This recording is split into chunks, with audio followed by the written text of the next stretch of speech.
come to live page. Cool. Right, looks like we are press the button live. I'm just going to go to restream and check. Done. Restream is doing something. Right, I'm going to take, yes, I can see you there. So you must be on YouTube. We've got already people watching on Facebook. And then I go down here. And you know what? We'll just admit all.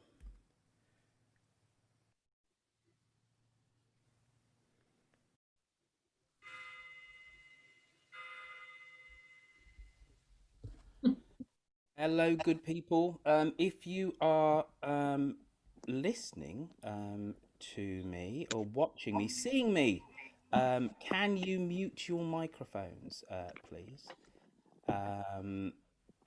Because, wait a minute, let's fix that. Can't see. Oh, there you go. You got to mute your microphone. Right, we are going out throughout the world, and we have the most important guest with us, Dumteedum. Can't see at all. Cute. Oh, now, right, I need to mute you, madam. Hello, Sarah Spilsbury. So please, I'm going to mute you all. There you go, muted all. Then I'm going to come on to you, Jacqui Smith. I'm going to unmute you. Can you unmute yourself, Jacqui?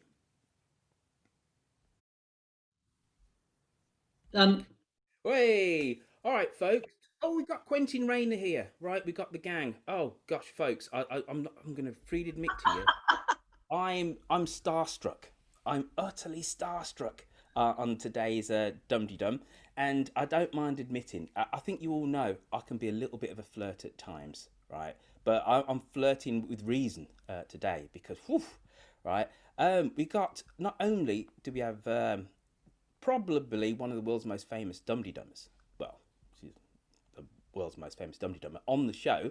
Um, she has been gracing our screens and has transformed. Now, I must admit, politically, I was always in the Jacqui Smith camp.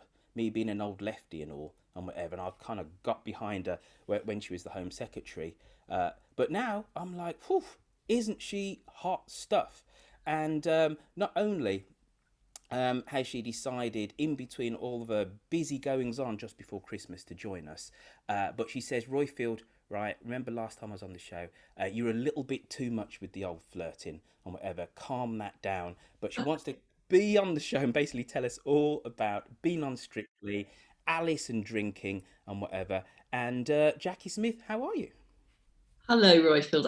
And everybody else. It's lovely to be with you. Great to see so many people, and I'm really looking forward to talking to you. And hopefully, well, I mean, the idea that I could in any way keep you in order is ludicrous. So I'm not even going to bother to try. I'm just going to, you're just going to do what you're going to do, and I shall put up with it. Well, I was told off last time.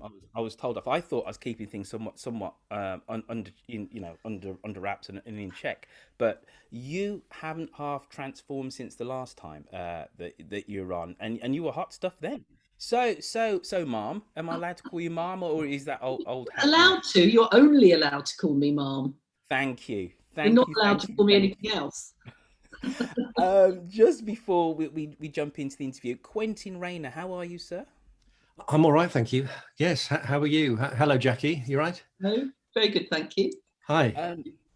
Just since you were last on the show, Jacqui, Quentin has become I was going to say Robin to my Batman, but that would be disrespectful to somebody of Quentin's broadcasting chops. He's ex of the Beeb, don't you know? We basically put in a big money transfer for him to the Beeb. Got him from BBC. Was it East Midlands? Yeah, you were slumming Yeah, it. mainly BBC East Midlands. Yeah, BBC East Yeah, Midlands today. Yeah, yeah, and he said he'd rather be co-host on Dumteedum than present the news in the East Midlands. Who wouldn't? So Quentin will be That's helping true. us with the presenting duties. Do we have our Rosie Porty at all? Have we seen her online, Quentin? I don't think Rosie can make it tonight. Oh, Royfield, right. no. Just you and I. But we had sharing. Philippa. I've just spotted Philippa. Hi, Philippa. Philippa, feel free to unmute yourself there, chicken. Right, so Jacqui, first things first, right? Anton, is he as charming as he seems? Because he seems like the perfect gent. He seems a little bit too perfect almost. Well, he is. I mean, first of all, if you saw Strictly, you'll see that because they couldn't do the meeting of the couples in the studio like they usually do it because of COVID. I had to do that thing where I was being interviewed, and I really was being interviewed on the sort of green just by the side of the Parliament building. And I didn't know who my partner was going to be. And then Anton crept up behind me wearing a sort of fake nose and moustache and a hat and a raincoat. And sort of jumped out, and then we sort of talked, and that was the beginning of our partnership. From the first moment that he did that, I mean, apart from from the first moment he did that, he made me laugh. And honestly, I laughed for a lot of the time, a lot of the next month and a bit that I was with him and dancing. He is charming, and people would have seen a bit of it with him being a judge. He is actually very kind. He's enormously funny. Behind the scenes, he's a little bit ruder than he is when he's in public. So yes, there was some swearing from both of us. And he is actually a really, really clever teacher as well, because he's got a fantastic knowledge about the history of ballroom, actually, something which I never thought I'd be interested in, but actually is really, really interesting. And he's sort of the social history of where different dances came from and all of that. He's really interesting on that as well. So he was a joy to dance with, and I'm just glad he's had the opportunity to be a judge, because I think he could actually be brilliant in that role. And I sort of hope in some ways that I might be the last person he ever dances with as a sort of Strictly partner, and that he now goes. Are you trying to say that he won't get any better than you? Is that what you're saying? Well, look, it was a big let's just get it out there. It was a big disappointment to Anton, and sort of to me as well, that I went out in the first week. But my excuse for that is, of course, this year there were a reduced number of contestants and a shorter period of time. So I reckon going out in the first week this year is sort of a bit like going out in about the third or fourth week of a normal Strictly series. Jacqui, you haven't lost your ability to put a good spin on something, have you? You haven't lost that politician's ability, have you? I've not lost that ability, Quentin. No. Very impressed. How difficult was it to learn all these dances? And were you a dancer before? Were you known as the family Twinkle Toes? Well, 50 years ago, my mum took me to Scottish Highland dancing lessons. And for anybody who's trying to work that out, I was 7/8 50 years ago. And I did it for about 6 months, and I got a bronze medal. So I can do a Highland fling and a sword dance wearing a little kilt. Then, to be honest with you, for the whole of the intervening 50 years, the dancing, I mean, I will say that I'm probably one of the first people up on the dance floor at a family wedding or a disco or something like that. But doesn't that come with added pressure now, though? Like, come on. Look. So here she goes. Here comes Jacqui, first on at the family parties. When the COVIDs are over now. If you've done Strictly. Exactly. I mean, before there was everybody just sort of thought to themselves, oh, there she is dancing around her handbag, having a good time. But luckily, I mean, nobody wants us to be in a COVID lockdown. But one of the advantages, I suppose, is that I haven't yet been somewhere where people start dancing and everybody goes, oh, well, that's Jacqui Smith from Strictly. She must know what she's doing. Because they're going to be sadly disappointed, because I fear it's still going to be the same old, sort of jogging about the dance floor, giving it a bit of that. And there's not going to be an awful lot of foxtrotting or sambering, as Anton would call it, going on at the next disco where I am. So was he such a good teacher then? he honestly, I mean, in one way, of course, the fact that he failed to teach me well enough to keep me on beyond week one is, I suppose, partly a test. But seriously, you know, I really had not done any sort of dance lessons, anything. I didn't have any preparation. And that first dance that I did, the foxtrot, essentially, I met Anton at the beginning of October. And then we did the launch show. And if you saw the launch show and the group dance, you'll have seen that I was pretty well incapable of dancing at all at that point. And then we had 8 days of training before we did the first live show in the foxtrot. So I think he was a pretty good teacher, because he taught me, I was quite proud of that first dance. I thought that was quite a good foxtrot, actually. And so I learned all of that in that, plus the canes and the top hats and all the other stuff, in 8 days. And then I did the samba in 4 days, because essentially you rehearse Monday, Tuesday, Wednesday, Thursday. You're training in a dance studio. And then you have the sort of proper rehearsal for the cameras and everything on the Friday, and then you actually perform it on the Saturday. So there is, people were saying to me in advance, oh, I expect you've been training for months. That's just not true. I mean, I was trying to get fit. I was running and doing yoga and things like that. But the dancing, I didn't start until 7-8 days before I actually first performed. And how tricky was it that the Archers has basically become the Archers again, whilst you had to, you know, be dancing around with Anton? Because this Alice storyline must have, like, dare I say it, blown your skirt up metaphorically, as well as you having Anton kind of do the same thing on the dance floor. You know, how could you focus, you know, dancing with Anton du Beke when Alice was, you know, not only lying in a gutter, but then also admitting that she's been necking loads whilst pregnant? Well, I think that Alice story first began to emerge. I mean, we've known for years, haven't we, that she likes a tipple, for goodness sake.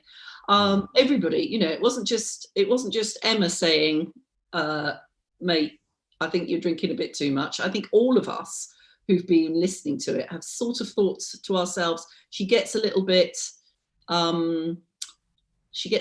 wrong at do's when she's had a few to drink. But the lying in a gutter and being picked up by Gavin, and the actual sort of really quite moving story, I think, about recognizing where she'd got to, and then when was it, this week or last week, going off to the rehab. I mean, that is quite a powerful, that's a good old Archer's powerful, socially meaningful story, isn't it, really, actually, that has been quite impactful, I suspect, on people. And there will be people listening who will have been in a similar situation and who will be really, I suppose, responding to that storyline. So Jacqui, you once held one of the most important offices of state about some 10, 12 years ago or so. Don't you think you could have done more personally to stop human slavery? You know, don't you take some level of responsibility that you didn't put in place legislation to stop the Philip Mosses of this world? It's a fair charge, Royfield, actually, isn't it? I know. And to give her, do you know, interestingly, it has become, it genuinely was not much. I'm not saying it wasn't happening when I was Home Secretary back in 2007, but it wasn't much talked about. And we were more concerned, we were beginning to be concerned about sex trafficking, for example, and sexual exploitation. And we were beginning to do stuff around that. To give her her due, the person who really has made a big thing about modern slavery was Theresa May, when she was the Home Secretary between 2010 and 15, wasn't it? And and then it really began to be obvious that not just in terms of sexual exploitation, but also in terms of work, as we've seen on the Archers, it was becoming an issue. And she's upped it quite considerably, the efforts. But, you know, I don't think that storyline is ludicrous. I mean, I do some work now in children's services where actually it is obvious that there is a considerable amount of essentially modern slavery, trafficking, internal to the country as well, going on, as we've seen there. And I mean, it can't be, I have to confess that I haven't heard since Wednesday, but I mean, it can't be very long, can it, until that all blows up and he gets his comeuppance, isn't it? I think we're going to have a Christmas kind of wrap up for that storyline, aren't we? And I must admit, as somebody with West Indian parents, Windrush generation or Theresa May, I can't get behind what she did to my cousins and uncles and aunts and whatever. But anyway, moving on. No politics on this podcast. Quentin Rayner, sir, do you have a question for our Jacqui Smith? Why don't you several, but I might slip in some politics as well, if that's all right. Oh, all right, then. It's all right. We can do it. There's only a couple of hundred of us here watching this, so it's fine. No, I'm going to go back to Strictly for the moment. Is that right, Jacqui? Of course. Yeah. I think I'm always fascinated by the psychology of those who have the guts, and I think it is guts to get up there and do their thing in front of the nation and be judged by the nation and judged by the likes of the goggle boxers as well, which must be worse than being in the House of Commons at the dispatch box.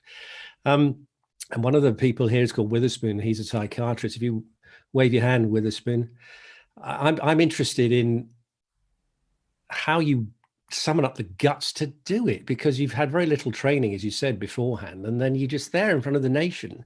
It's a bit like standing up and singing a solo. You're really exposing yourself, but you're doing that on national television.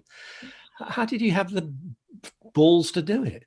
Well, do you know, I think, first of all, the thing I think about Strictly that is lovely is that when they first approached me, which was back in March, to talk to me about it, they emphasized right from the very beginning, this is about teaching you, it's about entertainment, but it's about teaching you to do something, we hope, as well as possible.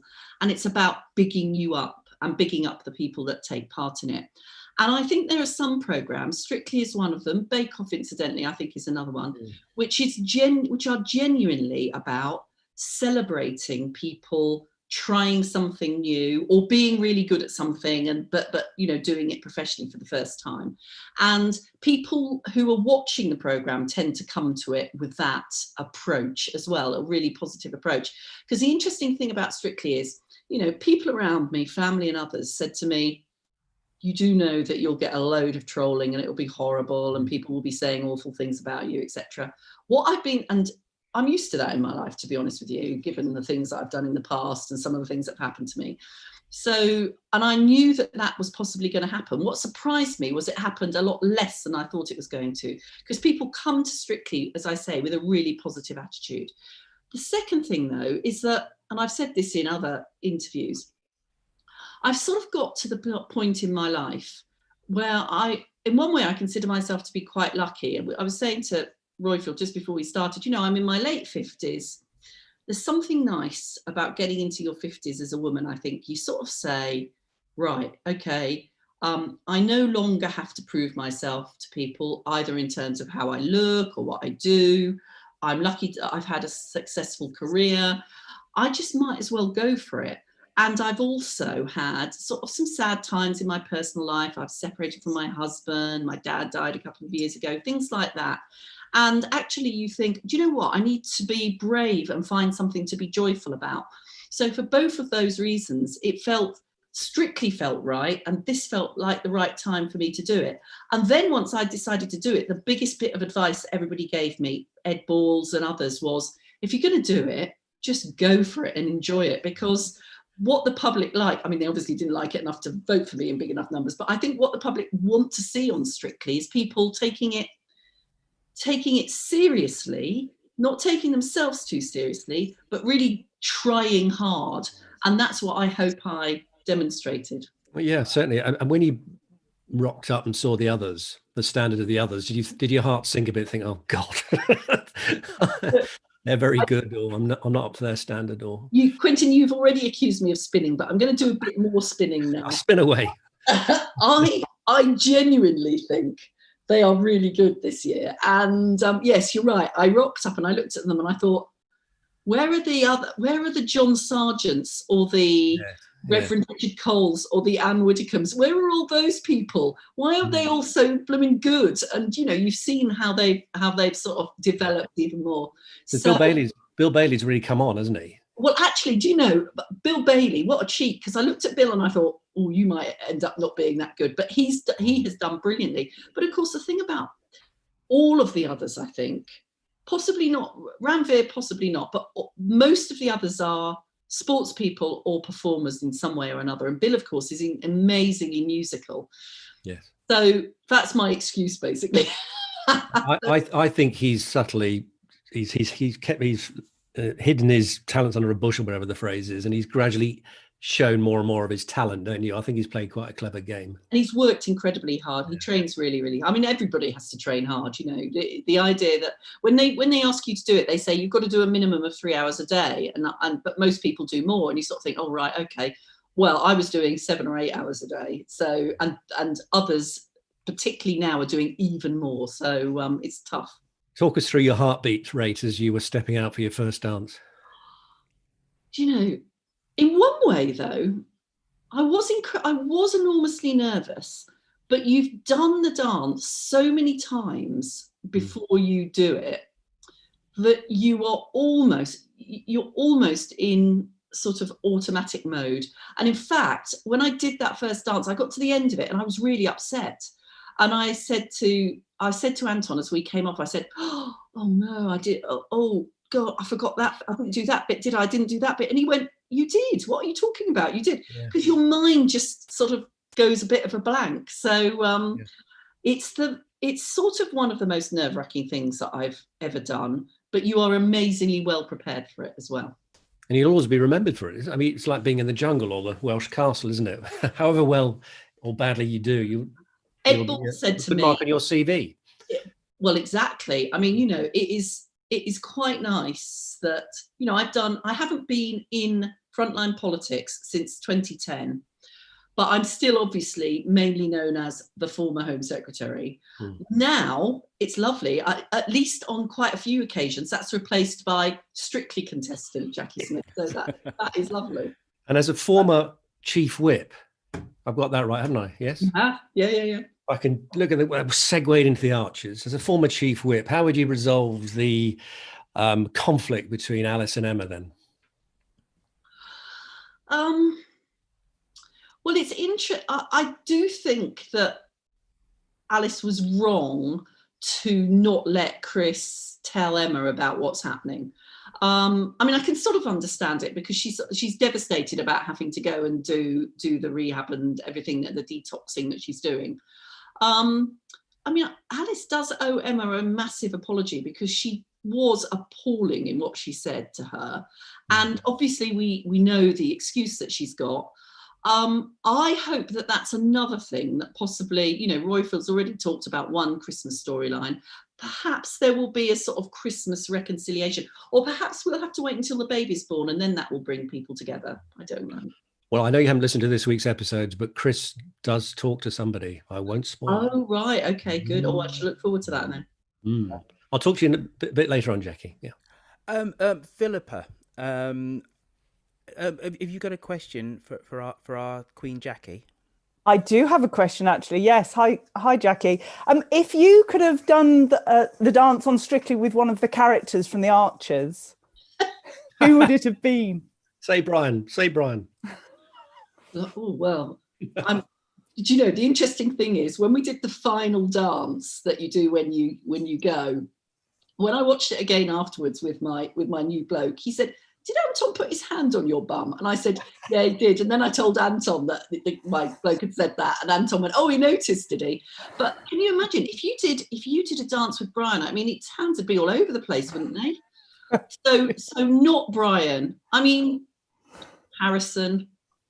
Yes. But surely Jazza would be more handsy than Brian. Well, I suppose Jazza would be handsy. He'd have the advantage of perhaps we could do some of that sort of Scottish Highland dancing together. And have a fling. I'm not having a fling with Jazza. Highland fling. That's a joke. Oh, I know. Folks, I need to just remind you the format of this is that we're going to have a quiz. We're going to have it anytime soon, basically. And of course, our quiz is in the honour of our most exalted guest, and we'll give you the answers right before the end of the hour. But before that, in the last 20 minutes, you'll be able to ask your own questions to our Jacqui Smith, the only Dumteedummer so far to actually make it all the way to Strictly.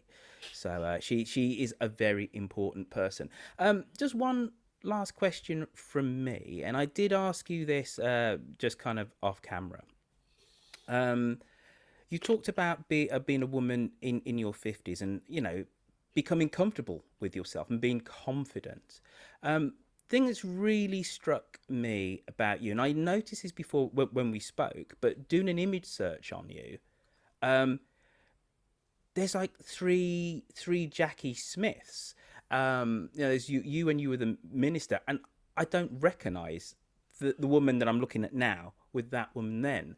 You talked about being comfortable in your own skin, but do you feel there's an added extra pressure for a woman in the public eye, let alone a woman who is on something like Strictly, to adhere to, let's say, more conventional notions of beauty? Because you have transformed, Jacqui. You absolutely have. Well, first of all, any woman who's in politics knows that there is a sort of largely dual standard about the way in which women are judged, and a lot of commentary on your clothes. And of course, if you're the Home Secretary, then and that's where most of the photos of me will be from, and some of my other ministerial roles. You're dressing quite conservatively, and you know, the thing about being Home Secretary is you can't go around wearing bright clothes because, you know, you never know when you might be facing a terror attack or something like that.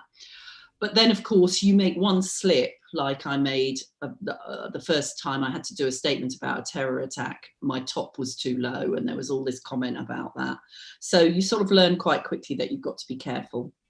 Now, I suppose I'm freer to, I mean, first of all, I think fashion is freer in terms of what people feel able to wear for business anyway, women and men, I think. So I can dress a bit differently. Obviously, being strictly-fied is something else. So, you know, I am not intending to go to work next year wearing sequins and long dresses and all of it, you know, with my hair all curled and all the other things that happen to you.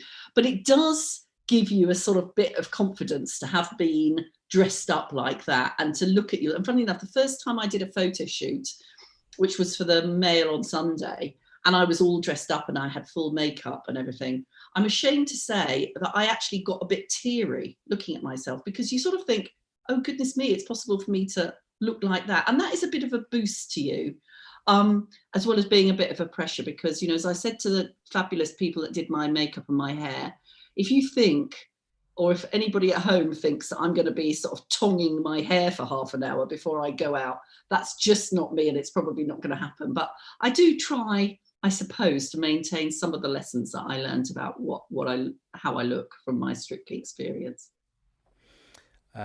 Great answer. Right, folks, it's quiz time. Now, Jacqui, generally what happens here is that whoever comes on the Dumteedum Zoom aces the quiz, because half the questions are about them, basically, right? So you can't let the side down. You cannot afford to do that, right? So here we go, folks. Royfield, can I just, a housekeeping point, could you just turn yourself up a bit? You're a bit quiet. Am I? Little bit, yeah. All right, sorry. Anyway, but, sorry about that, everybody. I have brought the mic closer to my mouth, and I will speak up a little. Okay. All right, but thank you for telling me that, Quentin. All right, so first question, it's the pitch round. What or who is this Archers thing or person? Now, we do have some visually impaired people that are going to be watching along. And of course, we will put this out as a podcast eventually. So top left, we have something that we put on our feet. Then next to that, we have the scene overlooking a great metropolis. just 120 miles down south from where I am right now, I think. And we have the Hollywood sign.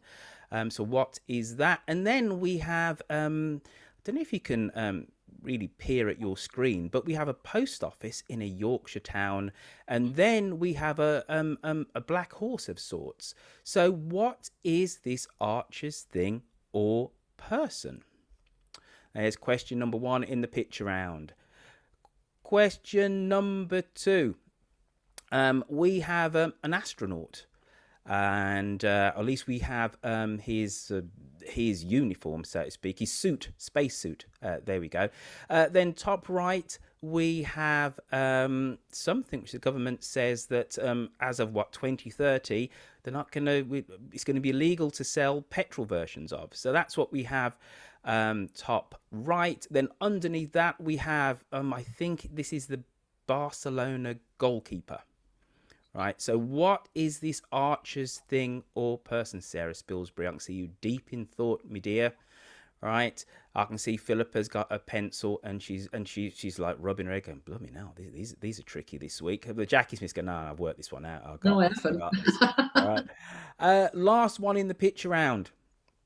A film which, as a kid, I never really kind of got behind, but everybody else did. A character from a very famous film. I think this is like 1970 or so. Johnny Depp reprised the role some years back. We have a character from that film. Then we have what time of day is it? Is it post-meridian or anti-meridian? And whatever we have the logo for that. Then we have some traffic lights next. And then we have the, here's me being a history bore, the 1848 flag of liberation for states of the German Confederation. There you go, folks. So what is this archer's thing or person? Now, seasoned Dumteedummers will know that I'm a dyslexic. So if there's some terrible spelling in this, that's the reason why I podcast, folks, and I don't write. However, this bit of the quiz, I had to do some writing. Right, now, after being elected in the 1997 general election as a Labour candidate for Redditch, in her maiden speech to Parliament, Jacqui mentioned what? A, Aston Villa being relegated. B, the Archers. C, the Civil War Battle of Redditch. Right, so she's been elected. It's that Labour landslide 1997.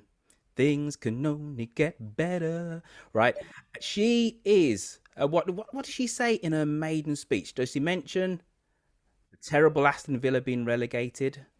B, the Archers. C, the Civil War Battle of Redditch. It better be B. Quentin. Now, Jacqui has admitted to doing what while studying in Oxford in the 1980s? A, smoking weed. B, kissing Boris Johnson. C, being in a punk band long after it was cool. Again, Jacqui has admitted to doing what while studying in Oxford in the 1980s? Smoking some wacky backy. B, hanging out with a bully in London club. Ugh, put my teeth in. And snogging Boris Johnson. Or C, being in a punk band when everybody was a new romantic, basically. Please let it be B. When Jacqui left Strictly, she was asked about her time on the show. What did she say to Tess Daly? A, I had the greatest adventure it's possible to imagine. I'm just so sorry I can't continue it. Or, I don't know why I put on that ridiculous voice. B, as a teacher of ballroom dancing, Anton de Beck is no Oliver Sterling. Deep Archer's cut there, folks, remember?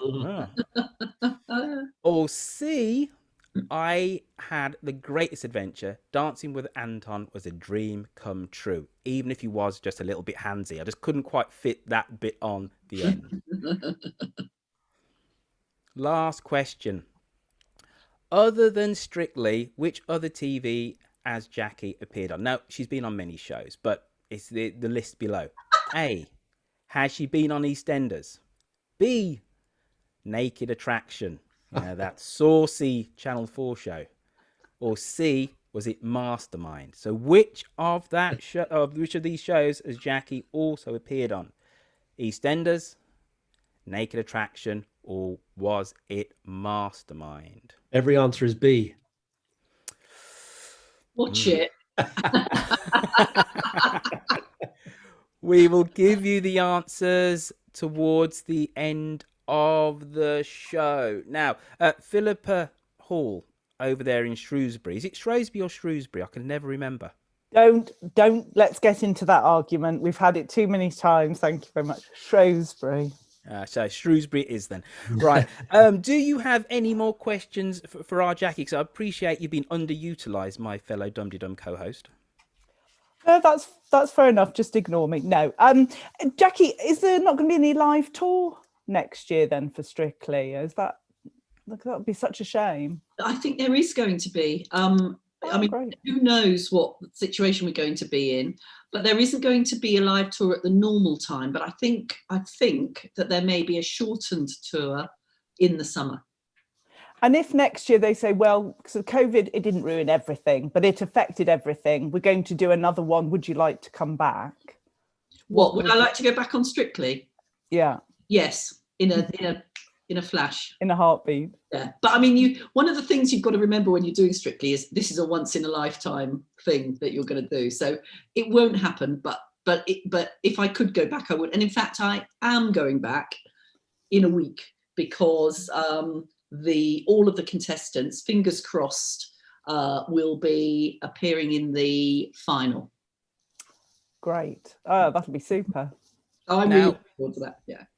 I have to big up the YouTube posse, so big up to the YouTube posse. We have Beth Purnell, who's always a stalwart when we do these. She watches along on YouTube. She says, will Jacqui be trying out for any other reality shows? Or let's say, would you like to? Master Chef, how's your cooking basically? Or would you like to eat goat's testicles in the jungle?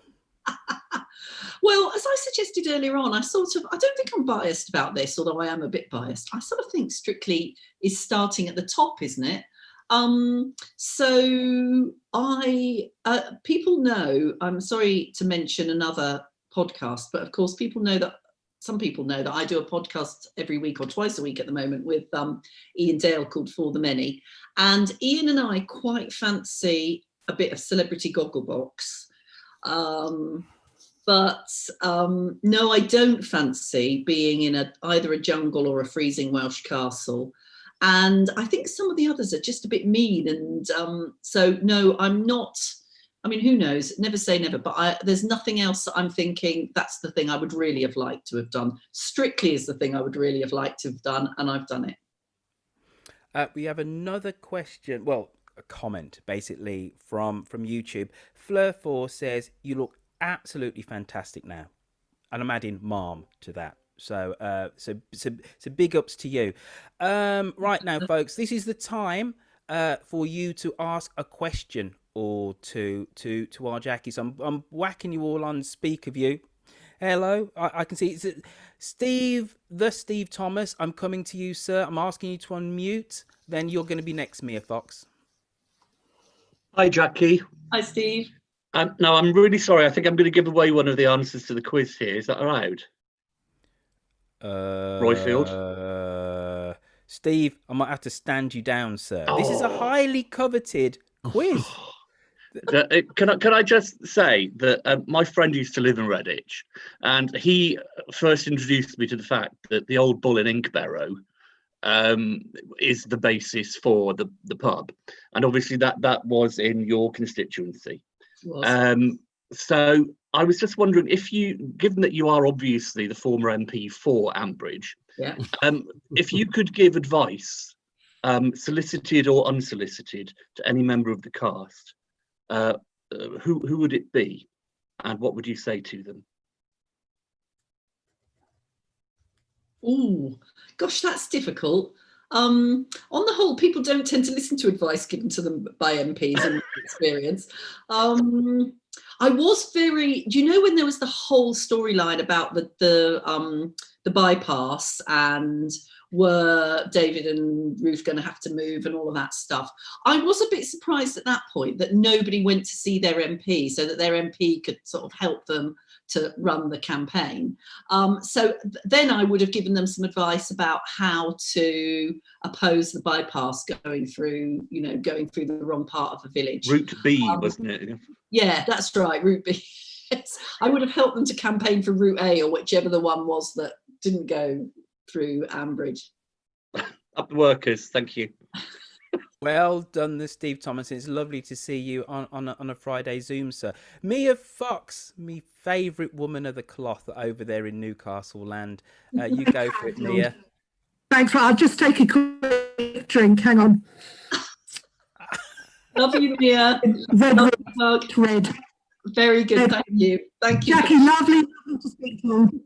Big fan of the podcast as well, and enjoyed you Strictly. Jacqui, first of all, may I commend you on your jugs? They look fantastic. Thank you. You're very welcome. A three-part question, if you don't mind. It's really three questions, but first of all, hypothetically, if the crown extended to the end of the noughties, who would you like to play you? I'm seeing Emily Blunt. That's what I'm channeling here. Secondly, well, do you want to answer that one first, or shall I just plough on? Or secondly, let me just say then, did you cheer when Victoria Derbyshire was booted out of the castle? Did you cheer when Victoria Derbyshire was booted out of the castle? And lastly, are you and Theresa and Amber looking forward to welcoming Pretty in the next few weeks to the former Female Home Secretary Club? Oh, you are trouble, Mia, aren't you? Yes, absolutely. West Ham fan. Telling you I'm a West Ham fan. So, well, on the crown question, one of the nicest things that anybody's ever said to me is the other day somebody said to me that I looked like Gillian Anderson. But of course, she has been taken for Margaret Thatcher, hasn't she? And incidentally, I think she's totally brilliant at it. So I can't have her. So therefore, I don't know, Julianne Moore. She's fab, isn't she? So I'll have her. For those who don't listen to the podcast, I have got Victoria Derbyshire and I have got beef, basically, I think it would be fair to say. And I have explained why on the For the Many podcast. So you'll have to go back and listen to the whole 300 episodes that we've done so far to find out why. No, did I cheer? Just the teensiest little bit, Mia. Pretty Patel, do you know, it makes us sound a bit like Mean Girls. Can you imagine me and Theresa May and Amber Rudd? I think we'd be slightly sort of, not in our gang when Pretty turns up. I should imagine so. A gang on our own. Jacqui, thanks so much. Thanks, Roy. That's all right, chicken. Jacqui, I've got a message, if you don't mind being the messenger to Mr. Dale, right? I've just done part 1 of my Ronald Reagan documentary podcast for 10 American Presidents. Way back in the start of the summer, I did say to your mucker-in-chief that we should do a Thatch one as a supplementary episode, because those two were two peas in a pod. So next time you talk to him, tell him to answer me bloody email, all right, and let's get going on it, because he's done the book and everything, right? So just say, right? Is there anybody else that has got a question? Witherspoon over then upper lower east west side. Then we're going to come to you, Pat Brown. Then I think you, Gary, you're waving your finger, and then Claire Wainman. So right, Witherspoon, it's your time to speak, sir. Thank you. Hi, Jacqui. It's very exciting for this American to talk to a former Home Secretary. Oh my God. So this is also a 3-part question. How did you find out that you were when you were asked to be on the show? How did you feel at that moment? And who was the first person you called to tell the news? What, you mean coming on to Dumteedum? Sorry. No, the second best thing that I've done this year. Right. I found out through, they sort of, as I say, they first asked me back in March, and then they sort of kept saying, you're still in the frame, are you still able to do it, and you're still in the frame. And then I've actually found out, rather unglamorously, through an email. So I received an email that said, this is your offer, and blah, blah, blah. How did I feel? I felt massively actually what I did, and so to answer the third bit as well, the first person that I told was my youngest son, who was with me during the first lockdown. And I sort of went, you'll never guess what's happened. They've said, he knew that it was a possibility. I said, they've said yes to me on Strictly. And we sort of screamed and danced around the kitchen a little bit at that point. Oh, you all right? Sorry, you've gone there with a spoon. You already muted yourself. Self-editing, superb. Right. Let's go back into gallery view. Who is next? I said it's going to be you, Pat Brown. There you go, Pat. Look up. There you go. You're on. Ask your question, Pat. I'm just showing my credentials. That's my. Oh, hi. Oh, well done, Pat. Yeah, nice one. No, it's not really a question. It's just a thank you, really, because for me, and I suspect many other people, you being a Strictly contestant and an Archers fan, you represent the two things that have really kept me going throughout this horrible period. And I think the Archers and Strictly have both pulled out all the stops to keep it going. And people have complained about the Archers, the monologues and all the rest, but they did keep going. They didn't leave us with nothing. And Strictly, I think, you know, the way they've produced the show in these circumstances has just been amazing. So I just wanted to thank you and everyone involved, because honestly, it's really been a lifesaver for me. Not literally a lifesaver, but, you know, it's kept me sane. Well, that's really sweet of you, Pat. And I mean, incidentally, you're right, of course, putting Strictly on with all of the restrictions that there were has been a massive operation for people. So, you know, I had to go and be in London in a flat on my own so that I could be in a bubble with Anton. But, you know, the provisions that there are around the studio, the fact that, you know, there's a person with a 2-meter pole that sort of walks between people to make sure that you stay apart. The fact that, I mean, you know, sadly, of course, Nicola and Katya had to leave because Katya was tested positive for COVID. And if you remember right back at the very beginning, Harvey tested positive as well, but luckily with enough time to be able to get back into the show again. The fact that they have been able to put it on, I think, has been absolutely brilliant. And I don't know if you remember, but the first proper live show happened, I think it was the first one, just as literally Boris Johnson made his big statement on the Saturday evening, and actually Strictly was slightly pushed back, and we were all going, oh, are we going to be cancelled or something? And when we did our walk down the stairs and we were all gathered there, spontaneously we all sort of cheered, and they carried on doing it through the rest of the programme, because we sort of just got at that point how, without being sort of overly pompous about it, that actually for a lot of people, following that announcement with Strictly was just what people needed to lift their spirits. So I just feel enormously honoured, really, to have been able to be part of it this year. And I know from what people say to me that it's been even more special because of the circumstances that we find ourselves in. Great answer.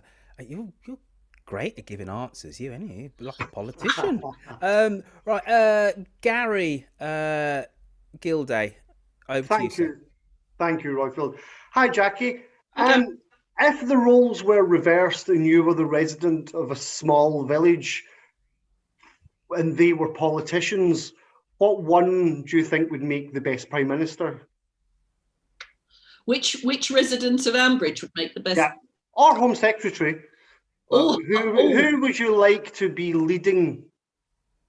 Do you know, I did once appear on Any Questions in Hanbury, which is in Worcestershire, and falsely claims to be Ambridge, when of course everybody knows that actually Ambridge was in my former constituency. And I was asked then, which character did I most admire? And I think the answer for who would make the best politician is I think Linda Snell, I've always had, you know, she's enormously irritating, but actually she is somebody who, not that any politicians ever are, but you really just feel she's somebody who cares about things and gets things done. So I think she would get my vote. Right, Linda Snell for Prime Minister. Do we have any other questions? Right. Oh, Glyn, full of love, me adopted dad, who's only 7 years older than me. Go for it, Glyn. You pull me off now. If the Archers did Strictly, which character would win to bring the two things together?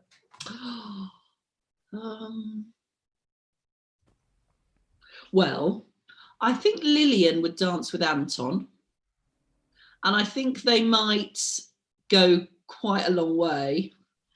I don't know. I think possibly, I think either Rex or Toby might turn out to be quite good in a sort of Harvey, JJ sort of a way. I think, who would win? Gosh, who do you think? Who do you think would? Well, I reckon Jennifer and Lizzie probably had ballroom dancing lessons as schoolgirls, don't you? Yeah. But then people don't always like the people who've done lots of lessons in advance. They want somebody who's sort of... I tell you who could go on a journey. Mm-hmm. Ruth. You know, she'd be the one who people go, it's Ruth. And then week after week, she'd get better and better and reveal a side to her, which none of us have seen for the last 30 years since she's been on the show. Ruth Archer would go on a journey. But you know, Royfield, from our previous Dumteedum conversation, that I find Ruth really irritating. You and every other listener. Hence, I'm saying she'd go on the journey. It'd be really interesting because she, you know. But anyway, I think in a finally her luck will change, and it would be Kirsty. Oh, I like that. Well, she's going to need, honestly, if Royfield's right, and there's going to be a big showdown at Christmas, Kirsty is going to really need Strictly next year because, I mean, honestly, that poor woman. I reckon Gavin's a bit of a mover, actually. I think of humans. You know, that's what he moves around. Right, folks, we've only got 8 minutes because Jacqui told me she's got a hard out, I believe they call it, at 6 o'clock. Right, so we're going to do the quiz. Right, and if we have any time afterwards for any other shenanigans, maybe we'll only have a minute or so. But it's back to quiz time. Right. So, question number 1. Right. I actually think when I did this, I think I've actually done this one before. This top left, it's a shoe. Then we're overlooking Los Angeles, LA, shoe la. That's what the Hollywood sign is overlooking. And then if you did peer at that post office, it actually says Hebden. Hebden is a town in Yorkshire. And obviously that's the logo for Lloyd's Bank. Shula Hebden Lloyd. That's number 1. All right. Number 2. I used to get so giddy about space when I was a little kid. Who do you think this is, Jacqui? I think it's Neil Carter. Yep. Well done. And there's a big clue there. If you looked at the spacesuit, we've got Armstrong, so it's Neil Armstrong, and we've got I think he plays in goal for Barcelona, Ter Stegen. So it's Neil Carter. Well done, ex-Home Secretary. Sorry. Of Strictly, sorry. Updated your title. Question number 3. Any idea who this might be, Jacqui Smith? Oh no, I haven't. I was struggling with it. Well, I think if you got the first one, then you've kind of nailed it. It's Willy Wonka, isn't it? Mm. So you've got Will, and then we've got A.M., Willy Am. William. Then we've got Green. German, Grun. And then D. D-E. William Grundy. Right. William Grundy. There you go. All right, so if you get these wrong, you need shooting, Miss Smith. All right, so after being elected in 1997, things can only get better and all of that. what did you mention in your maiden speech to Parliament? Steve was absolutely right. I mentioned that I was the MP for Ambridge and the Archers, and I pondered on which way various characters would have voted. And I think I said that Tony would have voted, and his family would have voted Labour. Yeah, it's Pat Archer. Tony Pat, yeah. Pat Archer. Yeah. And I still think that's right, yeah. And of course, there was no Civil War battle in Redditch because Redditch is a new town. It didn't exist in those days, no. Exactly, it's a new town. All right. You studied in Oxford in the 1980s. I'm sure you got up to many things, all right, Miss Smith. But considering you were the, law and order minister, what did you admit to doing whilst being a student? I, like many ministers, I was asked whether or not I'd ever smoked dope at the point at which we were changing the classification for it. And I had already decided that if I was asked, I'd tell the truth. And that is, yes, I did. Not very much, but a bit. And therefore, I was confronted with a headline on a newspaper that read, "Wacky Backy Jacqui." Were you so completely off your head that you then went on to snog Boris Johnson? I can categorically deny ever snogging Boris Johnson. All right. Next question. This one might trip you up because this is actually really quite mean. This one, because two of the answers are very similar. When you left Strictly, what did you say to Tess? I think I said A, didn't I? You think correct. You said A. I had the greatest adventure it's possible to imagine. I'm just so sorry I can't continue it. I did think that's a little bit mean because C, it was very plausible as well. Yeah. But long-time Archers fans will know that Mike Tucker had ballroom lessons with Oliver Sterling in the late noughts. I love a bit of man-on-man action, me. Other than Strictly, what other TV show mentioned below have you been on? I was. I have never even watched Naked Attraction, although people who listen to the For the Many will know that Ian Dale is a big fan and is always going on about it. So I suppose I should watch it, but I have certainly never appeared in it. I have, however, appeared in Celebrity Mastermind. And in fact, I think my trophy might be up there somewhere because I appeared in Celebrity Mastermind, I won, and my specialist subject was the Archers, and I got full marks. Hey. Top work. Right. That's it, folks. That's the quiz. We've got a couple of minutes. Let's give a 1 minute out at 5:59. So if you've got another question, speak now or forever hold your peace. All right, Paul, go for it, sir. Hi, not so much a question really, but I was quite shocked by the answer to the question. Of course, you've now brought it up to who on the Archers would do best at Strictly. Surely the answer was obviously Mike Tucker, because we all knew that he was the ballroom dancing teacher. I think yes, you're right.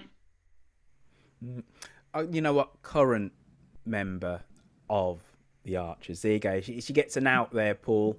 Oh, I don't think anyone is never a member of the. I don't think anyone is never a member of the Archers. No one can forget Mike Tucker. He might come back at some time. Exactly. It's like you're always a Strictly contestant. You're always an Archers character. Yeah. That's exactly right. Right, I'm looking at gallery view. Sue Lee, looks like you're knitting or crocheting there, my dear. There you go, keeping comfortable. Hello, Lisa de Brulé over there in Haywards Heath. Anybody else got a question? Hello, Claire. All right, coming over to you. You're going to round off proceedings, Claire. So make it a good Jacqui, if Ian was taken drastically ill, who would you like to fill his place on your podcast? Me.